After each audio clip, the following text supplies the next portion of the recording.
নমস্কাৰ জনাইছোঁ মই পৰিয়ে আপোনালোক মোক ফেচবুক পেজলৈ বহুত স্বাগতম আৰু আজি আপোনালোকক মই এটা ৰেচিপি ভিডিঅ' দিম বুলি ভাবিছোঁ। ৰেচিপি ভিডিঅ'টো মই প্ৰায় বনাই থাকোঁ আৰু মোৰ যেতিয়া লালমোহন খাবলৈ মন যায় তেতিয়া মই পটককৈ ঘৰতে বনাওঁ আৰু কেনেকৈ বনাওঁ সেইটো আপোনালোককো দেখাব লাগিব নহয় জানো বাৰু। আৰু সেই ৰেচিপি ভিডিঅ'টোকে আজি সকলোৰে আগত শ্বেয়াৰ কৰোঁ বুলি ভাবিছোঁ।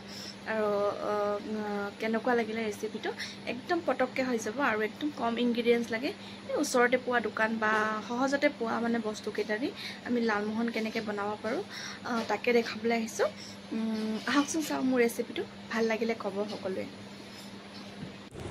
এতিয়া মই এটা বাতি লৈছোঁ আৰু বাতিটোত মই 4 পিচ ব্ৰেড লৈছোঁ আৰু ব্ৰেডৰ লগত অলপ গাখীৰ লৈছোঁ। গাখীৰখিনি গৰম কৰি ঠাণ্ডা কৰি লৈছোঁ। তাৰপাছত এই ব্ৰেড কিপিচ মই ভালদৰে গুড়ি কৰি ল'ম। মিক্সিত দি হ'লেও গুড়ি কৰিব পাৰিম বা হাতেৰে মোহাৰি দিলেও গুড়ি হৈ যায় বাৰু।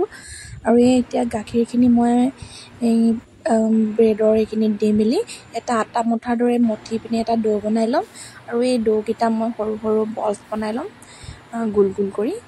নিজৰ শ্বেপ নিজে দিব পাৰি, মই গোল গোল কৰি দিলোঁ, সৰু সৰু বলছ বনাই লৈছোঁ। আৰু এতিয়া মই চেনি পানীখিনিৰ বাবে অকণমান গৰম পানী কৰিছোঁ আৰু ইয়াত মই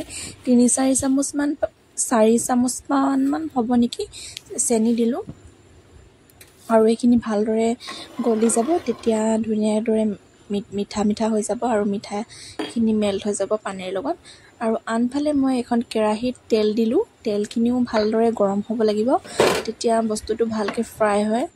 এয়া মই বলছকেইটা বনাইছিলোঁ যে সেইকেইটা তেলত ভালদৰে একদম মানে ৰঙা হোৱালৈকে ফ্ৰাই কৰি ল'লোঁ। গোটেইকেইটা ফ্ৰাই কৰা হৈ গ'ল আৰু এতিয়া সেই চেনি পানীখিনিও মই এটা বাতিত ট্ৰান্সফাৰ কৰি ল'লোঁ আৰু এই চেনি পানীখিনিত মই বনাই থোৱা এই ফ্ৰাই কৰি থোৱা বলছকেইটা দি দিম আৰু অলপ দেৰি ৰেষ্ট কৰিবলৈ দিম।